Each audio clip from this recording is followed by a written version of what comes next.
warahmatullahi wabarakatuh. Belajar dengan guru matematika. Setelah itu pulang ke rumah. Sebelum acara kita buka, mari kita ucapkan bismillah bersama-sama. Bismillahirrahmanirrahim. Bapak guru yang terhormat, tim lawan dan kawan-kawan yang kami hormati, pada kesempatan ini kami akan mengemukakan pendapat tentang hukuman mati untuk para koruptor. Sebelum kita mendebatkan mosi pada siang hari ini, izinkanlah kami dari kelompok 1 untuk memperkenalkan diri. Saya Tuti Sophia sebagai pembicara pertama. Saya Ading Sukmawati sebagai pembicara kedua. Saya Gita Ramadhani sebagai pembicara ketiga. Saya Safira Aulia Wulandari sebagai pembicara keempat. Berdebat dengan orang yang selalu memandang kita salah hanya akan menguras emosi. Jika kita memang benar, pasti akan terbukti. Saya Tuti Sophia sebagai pembicara pertama akan mengemukakan pendapat. Menurut saya, penerapan hukuman mati terhadap narapidana kasus korupsi melanggar hak asasi manusia. Penerapan hukuman mati bagi koruptor harus dikaji terlebih dahulu. Sudah ada undang-undang yang mengatur tentang hukuman mati bagi korupsi. Bab 2 Pasal 4, hak untuk hidup, hak untuk tidak disiksa, hak kebebasan pribadi, pikiran dan hati nurani, hak beragama, hak untuk tidak diperbudak, hak untuk diakui sebagai pribadi dan persamaan diharapkan hukum, dan hak untuk tidak dituntut atas dasar hukum yang berlaku surut adalah hak asasi manusia yang tidak dapat dikurangi dalam keadaan apapun dan oleh siapapun. Masalah utama dari ketidaktahuan adalah kurangnya rasa ingin tahu. Saya Ading Sukmawati sebagai pembicara kedua akan mengemukakan pendapat. Menurut saya, hukum mati hanya diizinkan pada tindak pidana the most serious crime, pelanggaran HAM berat. Itu ada genosida, kejahatan kemanusiaan, kemudian agresi dan kejahatan perang, korupsi, narkoba, dan lain-lain tidak termasuk. Efek jelas seharusnya bisa diberikan tanpa memberikan hukuman mati, tapi memberikan sanksi yang lebih berat, misalnya perampasan aset. Misalnya dihukum 7 tahun terus keluar dari penjara, keluarganya bisa saja masih menikmati hasil korupsi.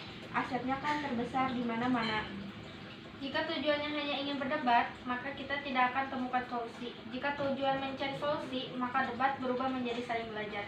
Saya Gita Ramadhani sebagai pembicara ketiga akan mengemukakan pendapat. Menurut saya, merujuk pengalaman di negara lain, penelitian ICW Kurnia Ramadana menyebut hukuman mati terbukti tidak menimbulkan efek jera. Kurnia berkata negara yang menerapkan hukuman mati meraih skor rendah dalam indeks persepsi korupsinya. Opsi yang lebih baik adalah pidana penjara dan perampasan aset pelaku. Pidana penjara kami kritik karena rata-rata hukuman yang dijatuhkan pada semester pertama 2020 hanya 3 tahun penjara. Dan itu kurang adil bagi masyarakat. Korupsi tidak selesai dengan menegakkan hukum, harus ada perbaikan sistem pemerintahan untuk menutupi celah korupsi. Mereka bisa dimanfaatkan untuk membuka seluruh kasus sehingga akhirnya terang sampai ke akar korupsi dan pelaku lainnya. Itu yang lebih genting ketimbang menjatuhkan hukuman seberat-beratnya. Jangan sampai panas dinginnya perdebatan mempengaruhi semangatmu untuk berjuang menjadi lebih baik. Saya Safira Aulia Wulandari sebagai pembicara keempat akan mengemukakan pendapat. Menurut saya, vonis mati bukanlah solusi yang tepat untuk memberantas korupsi, karena selain tidak cukup efektif mengatasi tindak pidana korupsi, juga menentang dengan norma hak asasi manusia. Indonesia tidak saja dinilai dari seberapa kuat membangun sistem pencegahan dan penindakan terhadap praktek korupsi, tetapi juga akan dinilai seberapa jauh memiliki komitmen kepatuhan terhadap standar hak asasi manusia. Walaupun memang hukuman mati adalah refleksi rasa frustasi masyarakat atas upaya pemberantasan korupsi yang tidak berjalan efektif, sehingga hukuman mati seakan menjadi jalan pintas menyelesaikan masalah korupsi yang mengakar.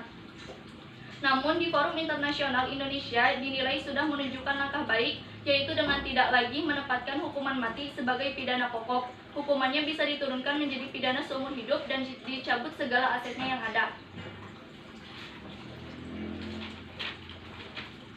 Sekian pendapat yang dapat kami sampaikan. Karena godaan si tampan rupa, maka terayu putri mahkota. Mohon maaf atas segala kata yang mungkin mengusik kelautan jiwa.